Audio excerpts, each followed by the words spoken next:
Hello guys and welcome back to another episode of Book Club. Today we are talking about Ishmael by Daniel Quinn. One of the most difficult things we can do as people, and one of the things that fascinates me the most, is the attempt to reach beyond our cultural paradigm, to find the edges of our beliefs, the tenements of our cultural philosophy that are so deeply embedded in the story that we tell ourselves about ourselves that we consider them to be facts, without even consciously being aware of what they are. Not facts that we learned or memorized, but facts that we always knew, without even knowing that we knew them until someone points them out.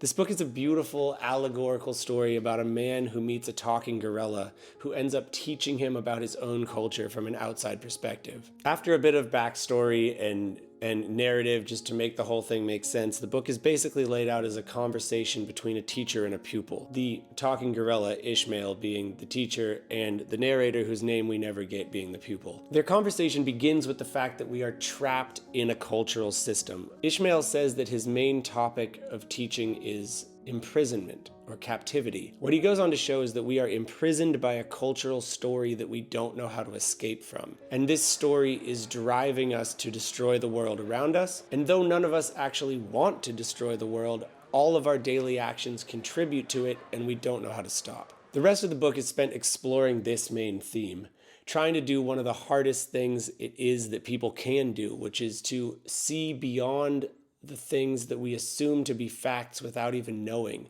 Things that are so basic to our assumption about the way that the world works and who we are as a people and a culture, that they're actually beyond our realm of conscious understanding. They're held deeply in the subconscious as feelings and constructs about the way that we relate to the world. He talks about two different stories specifically about the way that people have lived on this planet. Those two different stories being the story that indigenous cultures enact on our planet and the stories that our culture enacts. He lays out the cultural beliefs and the myths that drive these two stories and shows why the cultures end up being so different based on their beliefs. And he tries to show some of the things that our culture needs to learn from indigenous cultures if we're going to survive and have a healthy, long-lasting society. At the end of this book, I was actually really hopeful about the way that the conversation's going. I feel like this was written 30 years ago in 1992, and a lot of the things that he talks about and says need to be addressed in our cultural conversation, I feel like are starting to be talked about. I wouldn't say we've made it to the point where we're really making concrete changes